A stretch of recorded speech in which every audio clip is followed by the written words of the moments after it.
National Convention Center, Raila and Kalonzo each presented to the IEBC a letter of good conduct, clearance from the Ethics and Anti-Corruption Commission, and also the Higher Education Loans Board, in addition to 48,000 endorsement signatures collected from more than 24 counties, and a check of the mandatory 200,000 registration fee for presidential contenders. And with that, the Raila-Kalonzo tag team, accompanied by fellow core principals Musalia Mudavadi, Moses Wetangula, and Isaac Ruto, was set for the August 8th rematch against President Uhuru Kenyatta and his deputy William Ruto.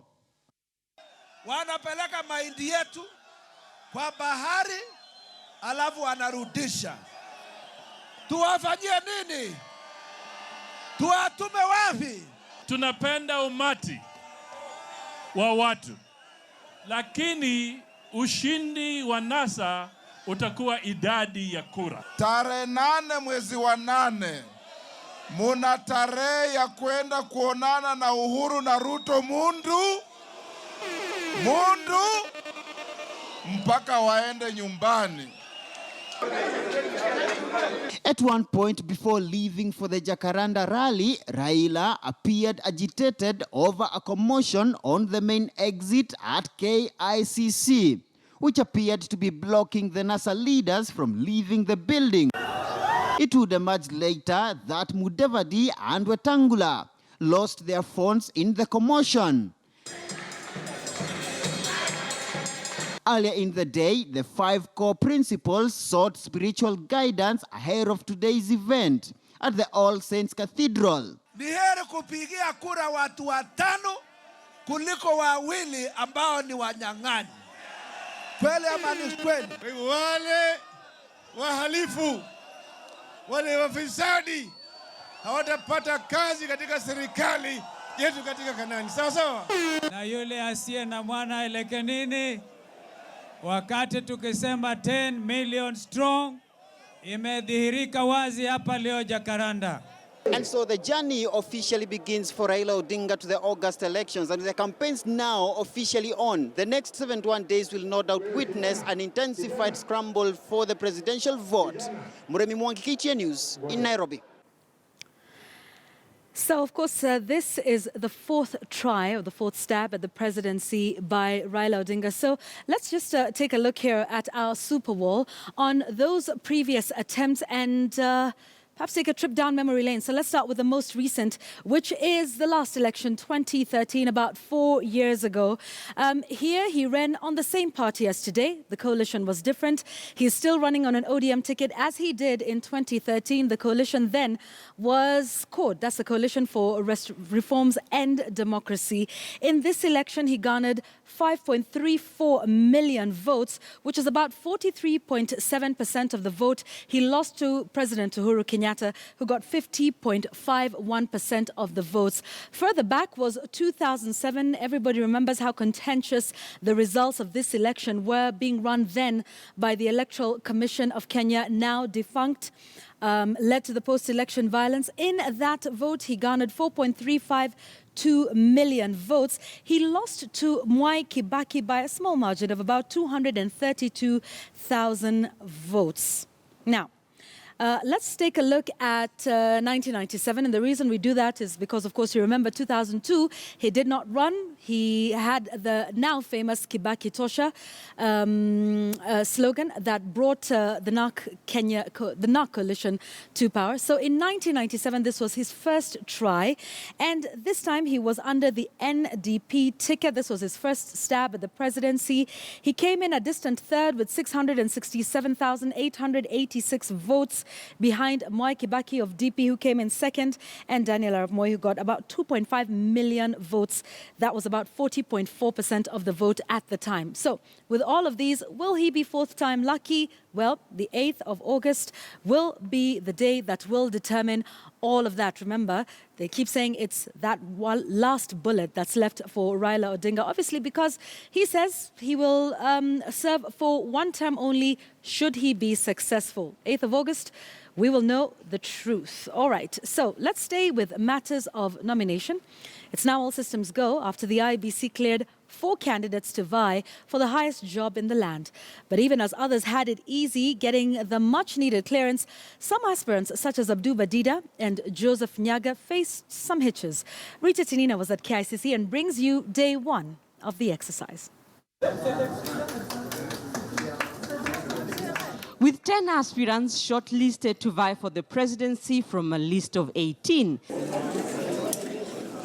it was time for that final assessment. Third Way Alliance aspirant Ekuru Aukot was the first to seek clearance, presenting the required documents and getting the IEBC's nod to vie for the presidency. Next, Mohamed Abdu Badida, vying for the presidency for the second time.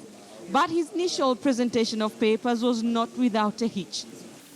We require your decree and the one of your running mate certified. It's not certified.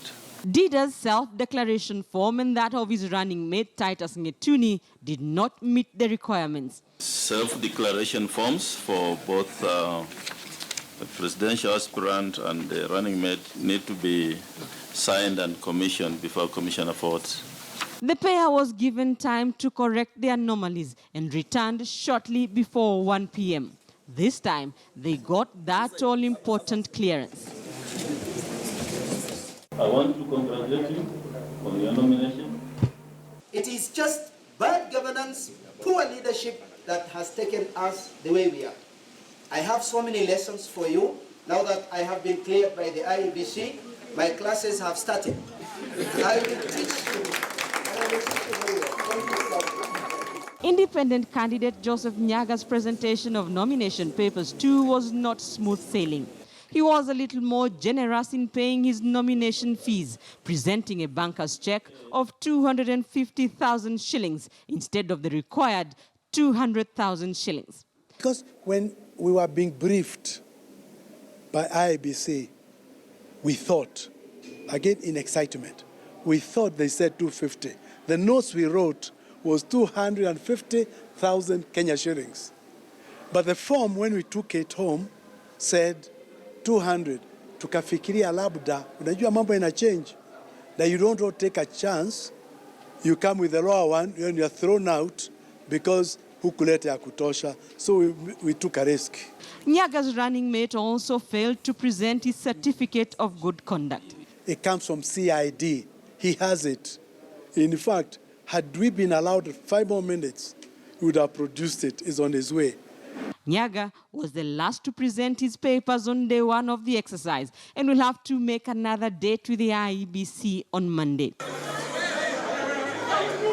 But it was the presentation of nomination papers by NASA flag bearer Raila Odinga and his running mate Kalonzo Musyoka that caused a stir at the KICC.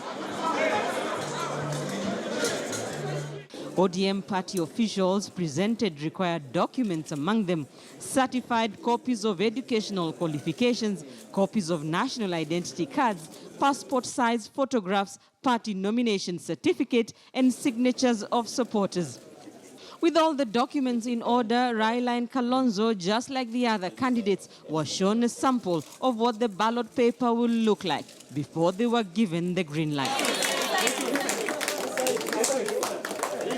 I want to congratulate you on your nomination to vie for presidency. We do hope that hate speech is not going to be used as an excuse to try to master people from campaigning peacefully. Because as you know, there is a very thin line of divide between what you call fair comment and the so-called hate speech. In the 2013 election, Raila, who was the co-presidential candidate, contested the outcome of the election, but the Supreme Court upheld Uhuru Kenyatta's win. And at the end of the day, we also expect that there's going to be a fair contest. In any contest, there will be winners and there will be losers. And you've said that as spokesmen, if we are defeated, we will accept it is fair. But we hope that we don't have to have a situation where we have to go to court to protest. After 3 failed attempts, Raila Odinga will be hoping to be fourth time lucky in a do-or-die contest that will see him take what could be his final shot at the presidency as Uhuru Kenyatta battles to secure a second term in office. Rita Tinina, KTN News. All right, so that was Rita with day one. So let's take a look at what's in store tomorrow, which is day two. Remember, split it into two. Today was day one. Tomorrow, let's take a look at what the schedule looks like. So first up, at around 8 o'clock, remember, each of the aspirants has exactly an hour before the IEBC. So first up will be Justice Juma from 8 a.m. He's from the Justice and Freedom Party. And then from around 9:15 will be Erastus Masira, who's an independent candidate. Thereafter, there will be a short break, and then 10:30, Professor Michael Wainana, who's also an independent aspirant, will be up next to present his papers. And then from the United Democratic Party is a man you all know as Cyrus Jirongo, but he is listed as Kwa Jirongo Shahalaga. So he will be presenting his papers after that. Uhuru Kenyatta was said to be the last person. That is at around 2:15. But Japheth Kavingu Kaluyu, who was supposed to present his papers today, requested to do so tomorrow. So he will come after President Uhuru Kenyatta. Let's also not forget that independent candidate Joseph Nyaga will be going back tomorrow to make sure he has his papers in order. Remember, he talked today about being overexcited and paying more than was required, as well as that certificate of electoral conduct required from his running mate. So he will also be doing that tomorrow as well. And you want to stay with KTN News, we'll get you the whole story. We'll be reporting that live for you in a way only we can hear on this 24-hour news channel. So, but even as his fellow presidential aspirants started presenting their nomination papers today, Peter Solomon Gishira, who is independent, will be spending a second night in the police cells over allegations that he tried to commit suicide. Gishira is accused of attempting to do so by jumping off the 6th floor housing the Independent Electoral and Boundaries Commission after his application was rejected. The unlucky presidential aspirant is alleged to have turned wild after his efforts to see the IEBC chair, Wafula Chebukati, did not bear fruit. But Gishira's campaign manager and lawyer denied the claims and said Gishira was being punished after he successfully challenged the IEBC on some requirements for presidential aspirants.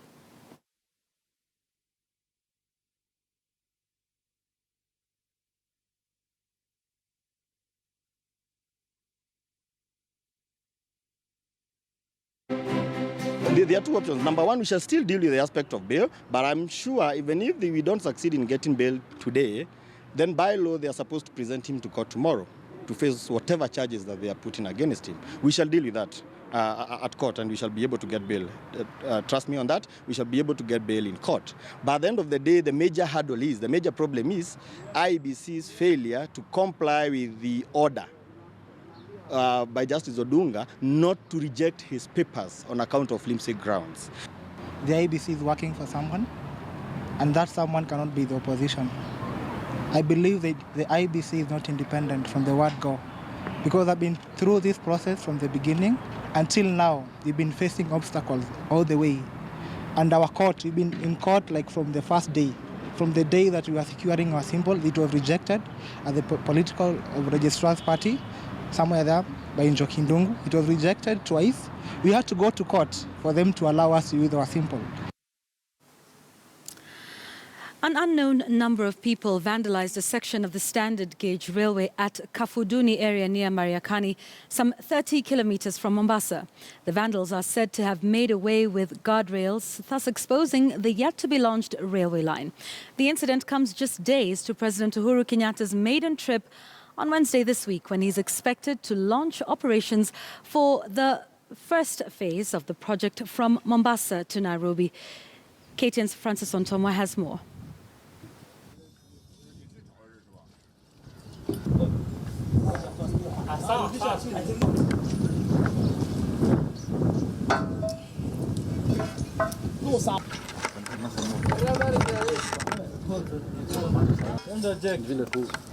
this time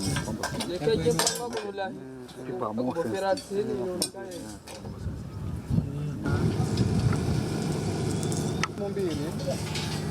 Kuna planning team. All right, let's go back to some politics news now. And history is set to be made in Bomet East parliamentary race as mother and her firstborn son lock horns in a hot political battle. Former Home Affairs Assistant Minister Beatrice Coness, who won the Jubilee ticket, will face Kevin Kipngetich Kalia, who also won the Chama cha Mashinani party ticket. Our senior political affairs reporter Chris Cyrus spoke to both mother and son about their aspirations and how they relate with each other, especially during the campaign rallies. Former Roads and Public Works Minister, the late Kipkalia Kiprono Coness, was arguably the political spokesman within Kipsigi's political circles. His life was however cut short after a tragic plane crash in Narok on June the 10th, 2008, less than 3 months after the coalition government had been formed. He perished along with Sotik MP Lona Laboso, who was Deputy Speaker Dr. Joyce Laboso's sister. During the Bomet by-election, Coness' widow, Beatrice Coness, will trounce 4 other candidates to win the parliamentary seat on an ODM party ticket. However, she lost the seat to Bernard Bett during the 2013 elections. Fast forward to 2017, and the race for the Bomet East parliamentary seat has already taken shape. And now Kipkalia Coness' elder son, Kevin Kipngetich Kalia, has joined the race on a Chama cha Mashinani party. He will be facing his mother, who won the Jubilee ticket at the ballot come the 8th of August. She lost the elections in 2013. We decided as a family that, and she decided actually, that she was hanging her boots. The people of Bomet had given her a chance. She was thankful about it. She appreciated it. Our relationship with my son Kevin is quite good because as a family we have no issues. When I decided that I was running for Bomet East, that was late last year, around October, November. My son had not shown an interest, despite the fact that at the beginning of 2016, we had sat as a family, me with my 4 children, and we had agreed that if Kevin was willing, he was the right person to run for this seat of Bomet East. But according to Beatrice Coness, Bomet Governor Isaac Ruto is to blame for pushing her son to challenge her. I still blame because he still follows my family after now, because it's all about dividing my family. And I'm not surprised because Isaac has been fighting my family all the time. The late left us when he had differences with Isaac. Apparently, they still live on the same compound and even conduct their campaigns, strategic meetings there. Never mind that one is in Jubilee Party and supporting the re-election of President Uhuru Kenyatta, while the other is in Chama cha Mashinani supporting the presidential candidature of Raila Odinga. Mother-son relationship, yeah. I've got my own family. I've got a wife and kids who are my mother's grandchildren. And yeah, she does a grandmother role and she does a mother role. It's okay. I wouldn't say it's strained, but it can get better. Politics will come to an end. The campaign period is coming to an end in 8th when we go for elections. But the family unit remains. Kevin will remain my son. I love him. I respect him. CCM stands for devolution. And that is actually that's our pillar. And you saw when we joined NASA as a principal, and the arrangement that we had was our party leader was going to be in charge of finance and devolution. It's because we are strong advocates of devolution.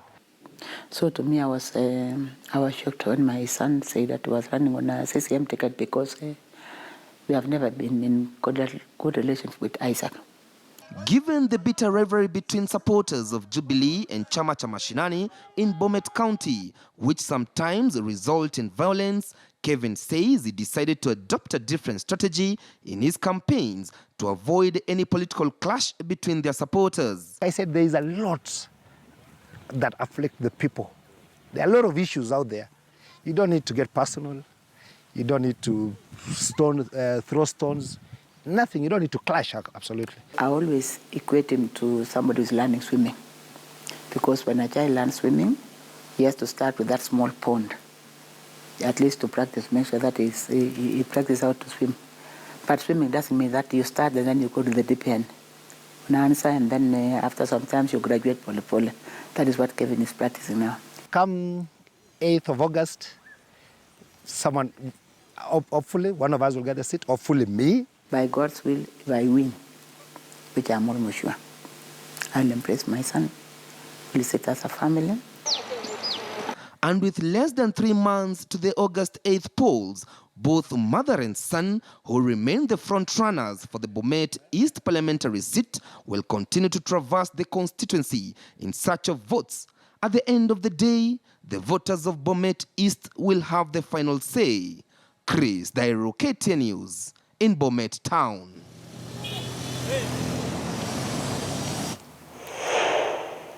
All right, so I guess it's safe to say that will be the mother of all battles, huh? Okay. So on our fact check segment tonight, we want to take a look at the rate of unemployment in the country, and we'll be checking the claims by somebody who is quite senior and should know these figures. So let's get our segment started. We have with us, as always, Alphonse Shundu, who's the Kenya editor for Africa Check. Welcome. It's good to have you with us again. Thank you, Yvonne. All right, so let's get right into it. Now, we know unemployment is a big conversation and actually will be one, yes? Yes. You know, possibly one of the issues on the table when voters go to decide in just 71 days. So let's take a look at this statement that was made on Labor Day by Wilson Sossion, who is not only for the National Union of Teachers, but he's actually the Trade Union Congress of Kenya General Secretary. So this is what he had to say. Statistics indicate that Kenya's unemployment rate currently stands at approximately 70% from just 12% in 2006. So before we even start debunking this, Alphonse, what does this figure mean exactly? 70% is huge, isn't it? Yes, when you look at this and he says 70%, it means 7 out of every 10 Kenyans who are qualified to work and have actively looked for work, they have come out empty. So they are idle. They are 7 unemployed. out of 10. 7 out of every 10. Okay, so that's a huge number, and that's why it's definitely worth checking, isn't it? Yes. So did you ask Sossion about this statement and where he got his figures from? He is the Secretary General of the General Secretary of the Trade Unions Congress. Now that is teachers, lecturers, civil servants. So we asked him, could you share these figures? So he told us he got it from the World Bank and from the Kenya National Bureau of Statistics. So we asked him to, we have checked the World Bank, we have checked with the Kenya National Bureau of Statistics, we can't find these figures. All right. Could you please share your source? Okay, so then let's see what data is available and what we actually do know about the state of unemployment, because this was his statement. So let's get started with this one, shall we? This is from 2012.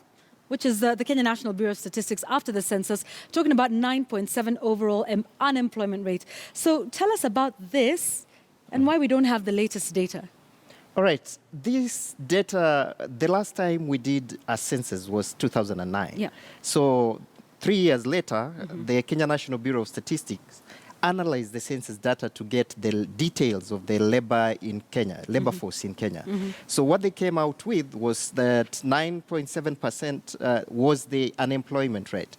So roughly 1 in every 10 people who have looked for work don't have jobs. So this is a far cry from the 70%. Yes. But do we hope to have some new data, some fresh data on this? And why is it hard to sort of get data on the state of employment or lack thereof in the country? We spoke to a director at the Kenya National Bureau of Statistics, and he explained to us that they have put together the Kenya Integrated Household Budget Survey, and they are still working on the final stats. So they should release the report in a month or two, but he said in a month. All so right. we will wait for that. So that's from the National Bureau of Statistics. So why we sorry, you were going to why say? we finding it hard to gauge these numbers? The statisticians explain that when they go out to ask people, are you engaged in any economic activity? Are you employed? Most of the people say, yes, I am. What kind of work do you do? I am a businessman. Right. So what kind of work do you do? I see. I hawk. Because yes. Kenyans find something to do, even if it's not formal employment as we know it. Yes. Okay, so let's put the National Bureau of Statistics figures aside. You did get some other sources of info, right? Yes, we World went Bank to the data, for World example. Bank Yeah, so and- let's explain this one then. Now, this is the pool of the labor force in Kenya, according to the World Bank. This is like the people who have the skills, are available for the market, and they are looking for jobs. Some of the people in this portion are employed. The latest data from the Kenya National Bureau of Statistics, from the Economic Survey 2017, says that this figure is around 16.6 million, the people who are in wage employment. Yes. Now, there are other figures within for the World Bank, which put this figure at 17.94. Right. Yes. So. And there's also something I believe we've got from the International Labour Organization, which the World Bank used in their data. We'll see that in just a moment. It's about, what, 11%? Yes, so they, using that data, the World Bank gets an unemployment rate, the current unemployment rate of 11%. Okay. You know, people would look at it as if we are talking numbers. Yeah. Now, these are real jobs. In terms of numbers. Real people. Real people. Yeah. It's 2 million. We are talking, according to an analysis that was done by the Institute of Economic Affairs, Kenya, using the ILO and the World Bank data. Yes. They found out that right now we have around 1.98 million people who don't have jobs. They are unemployed. Right. So when the government had a pledge to employ a million people every year, yes, they would have employed 5 million people now. Yes, okay, so but that's they have interesting. only done 2.2 million. Only 2.2 million Yes. since that time. But then there was also the UNDP data. So I just want to show our viewers that we made every attempt to talk to as many people and get as many facts as possible, so we can actually see where Sosion's sort of claim falls. So this is from the UNDP, the Human Development Report, Yes. putting it at 9.7%. 9.7%. Okay, Yes. all right. So after all of this then, did you then go back to Sosion and tell him, okay, so we've looked at a number of reports, Yes, none of them seems to tally? we called him to remind him that Right. we are still waiting for his data, and he told us somebody is going to send it to us, but we didn't get it. He hasn't sent it to us. There is a report that we came across that we thought maybe that is what he was referring to. Some report about the age group 15 to 34. 15 to 34, yes. Yes, that had an employment rate of 67%. Right. But then when you look at the Human Development Index by the UNDP, it gives you a 17.6% youth unemployment. So we think he was a bit off. Quite off the mark. Yes. Okay, so before we even get to whether this claim is correct, misleading or not, why does this matter though? Because we're talking about this. He's saying 70% is the rate of unemployment, which you said is 7 out of 10 Kenyans who can work, who look for work and don't find it. A number of them, if you take a look at the average, it would be what, 12 to 15? I think of all the figures that we've seen from the ILO, from the World Bank, from the UNDP, from IEA here in Kenya, you know, the average is 15%, I would say, quite roughly. Why does it matter, though? Why should we be talking about this? These figures matter because the first thing why we check this claim, he's making the claim on Labor Day in front of all the policymakers who deal with labor. So when he makes that claim and it goes unchallenged, you can imagine if they pick it and start using it as a basis for policy Right. formulation. Right. So that is, it's a really important number that you don't just throw it out there. You have to use it, you have to have your facts right. Because before it you informs policy. It informs Right? policy. Okay. Yeah. So no doubt unemployment is an issue in this country, may even be something that Kenyans will think about on the 8th of August. But was Sosion's claim that 70% of Kenyans are unemployed, was that statement true? No, it was incorrect. Okay. We rated it incorrect, and that is what we have now. Okay. Yes. All right. So there you go. Incorrect. That statement, if you can go back to the very first one, where Sosion, who's the General Secretary of the Trade Union Congress, this one right here, that unemployment stands at 70%, is incorrect. All right? Yes. Thank you. Thank you very much for doing this and telling us why it matters. Yes, Yeah. and All and even on more details about the explanation and the breakdown and all of the sources of data that we have used, we have declared them on africacheck.org and at AfricaCheck on Twitter and on Facebook, AfricaCheck. We have all that information there. If you follow us, we have you can find the full report. Yeah, that so we you can have. read much more on all of this, the breakdown and how they arrived at this verdict. That's africacheck.org. Thank you very much. You can continue to tweet us as you do every week. In fact, there's one about a statement that was made by Joho. Was it today or yesterday? Yeah, about the Mombasa port being sold to Arabs. Yeah, we're working on all of these claims that you send in. As you do know, it takes quite a bit of time for Alphonse and his team to take a look at all the data that is available. So, at Shiundu, at Yvonne Okwara, at Africa Check. If you want us to fact check anything for you, and if you want to take a look at this report, africacheck.org. Thank you very much. Alphonse Shiundu is the Kenya editor for Africa Check. We'll be taking a look at another statement and telling you why it matters that our leaders say the right thing and that they're factual. It does matter, folks. All right, thanks. All right, so we want to take a break. Our conversation on Red Card 20. If you haven't heard about it, where have you been? Red Card 20, a campaign to blacklist or bar certain politicians from vying for office in the country. We have one of the members of civil society who's behind this campaign, Irungu Houghton, will be joining us from SID.